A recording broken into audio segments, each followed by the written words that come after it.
मृत्यु, इस शब्द से ही मन में एक अजीब सी हलचल पैदा होती है। परंतु क्या मृत्यु वास्तव में अंत है? हिंदू धर्म हमें सिखाता है कि नहीं?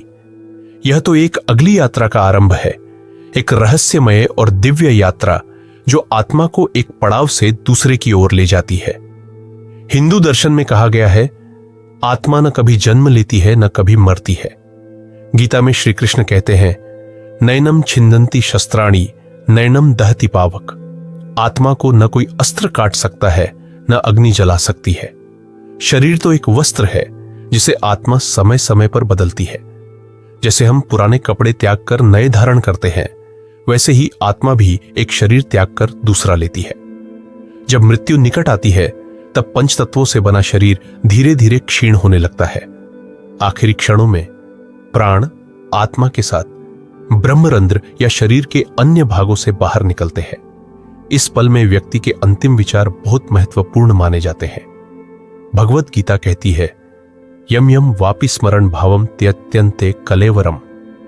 मृत्यु के समय जो भाव हमारे मन में होता है वही हमारे अगले जन्म का कारण बनता है। प्राण त्यागने के बाद आत्मा यमदूतों के साथ यमलोक की ओर प्रस्थान करती है। इस यात्रा में आत्मा को 13 दिन तक विशेष पड़ावों से गुजरना पड़ता है, जिसे स्पिंडीकरण के कर्मों से शांत किया जाता है। 14वें दिन आत्मा यमराज के दरबार में पहुंचती है। वहां चित्रगुप्त आत्मा के संपूर्ण जीवन के कर्मों का लेखा जोखा प्रस्तुत करते हैं। हर छोटे बड़े कर्म, चाहे वो एक दिया जलाना हो या किसी को ठेस पहुंचाना, सबका विवरण वहां दर्ज होता है।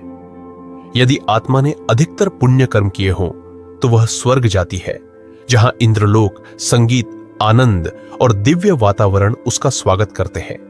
पर यदि पाप अधिक हो, चोरी, झूठ, हिंसा, कपट, तो आत्मा को यमलोक के विभिन्न नरकों में ले जाया जाता है। वहां उसे अपने कर्मों के अनुसार पीड़ा का अनुभव होता है। यह कोई सज्जा नहीं बल्कि शुद्धिकरण है। हर आत्मा को, चाहे वह स्वर्ग में हो या नरक में, एक समय के बाद पुनर्जन्म लेना होता है। हिंदू धर्म के अनुसार यह सारा जीवन कर्मों पर आधारित है। जैसे बीज बोए जाते हैं, वैसे ही कर्मों के फल भी एक समय पर सामने आते हैं, इस जन्म में या अगले जन्मों में। पुनर्जन्म का उद्देश्य है आत्मा की परिपक्वता। इंसान, पशु, पक्षी, देवता या यहां तक कि कीट, आत्मा इन सब योनियों से गुजर सकती है जब तक वह मोक्ष की ओर न बढ़े। परंतु हर आत्मा का अंतिम लक्ष्य है मोक्ष। जब आत्मा अपने समस्त कर्म बंधन समाप्त कर देती है तो वह पुनर्जन्म के चक्र से मुक्त हो जाती है। वह ब्रह्म में लीन हो जाती है।